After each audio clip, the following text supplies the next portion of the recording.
Olivier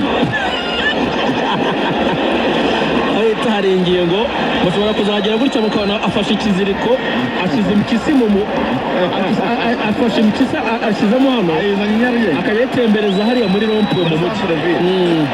Attention reka turebe iyi ngiyi bayishyiramo Omedi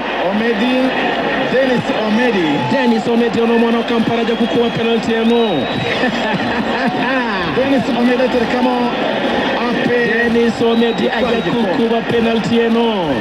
Dennis Omedi ono muganda ono musajja w'amaanyi Dennis Omedi Lukambi ayiterekamo reka turebe batangiye kubyina abasore b'ikipe ya APR bavuga bati turagitwaye twikurikiranya.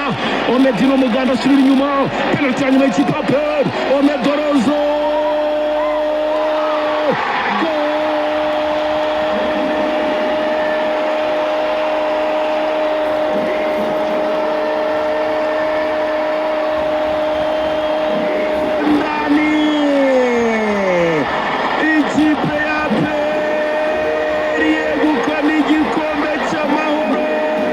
penalty